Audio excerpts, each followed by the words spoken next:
பாமக உண்மையா இப்ப யார்கிட்ட தான் சார் இருக்கு? பாமக வந்து 2 பேர்ட்டையும் இல்லை, 2 பேர்ட்டையும் இல்லை. எலெக்ஷன் கமிஷன் கையில் தான் பாமக இருக்கு. அவங்க ராமதாஸ் ஐயா அவர்கள் சொல்ல பாமக நான் தான் வச்சிருக்கேன்றாரு. பாமகவில் அன்புமணியே இல்லை. அந்த அன்புமணி எப்படி பாமக கூட்டணி உறுதிப்படுத்த முடியும்? கூட்டணி முடிவை நான் தான் எடுப்பேன், நேற்று நடந்தெல்லாம் ஒரு நாடகம் அப்படின்னு இருக்காரு.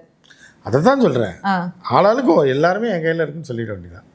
எலெக்ஷன் முடிகிற வரைக்கும் அஃபீஷியலாக சின்னம் தான் இல்லை. 5 இருக்குமா? அக்கா பாமகன்னு ஒன்று இருக்குது, தம்பி பாமகன்னு ஒன்று இருக்குது, அக்கா மகன்கள் இப்ப இணைஞ்சிருக்காங்க. அக்கா மகன் பாமகன்னு ஒன்று இருக்குது, ஐயா பாமகன்னு ஒன்று இருக்குது, சவு பாமகன்னு ஒன்று இருக்குது. இப்படி பல்வேறு இதாக பிரிஞ்சிருக்கு. இது எல்லாம் எங்கே வந்து ஏதாவது ஒரு புள்ளியில் இணைஞ்சிடும் எலெக்ஷன் டைம்.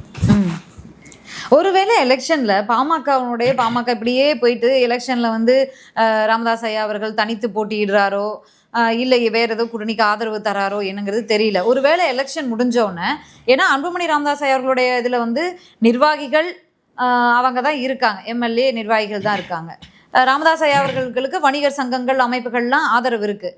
அப்படிங்கும்போது எலெக்ஷனுக்கு பிறகு ரிசல்ட் வந்த பிறகு வாக்கு சதவீதம் யார் அதிகமாக எடுத்திருக்காங்களோ, வன்னியர்கள் யார் அதிகமாக ஓட்டு போட்டிருக்காங்களோ அதை பார்த்து மேபி பாமக அது வந்து இப்போ அன்புமணி என்ன பண்ணுறாருன்னா கம்ப்யூட்டர்லேருந்து கணக்கு புஸ்தகம் வரைக்கும் தூக்கிட்டு போயிட்டாருமா.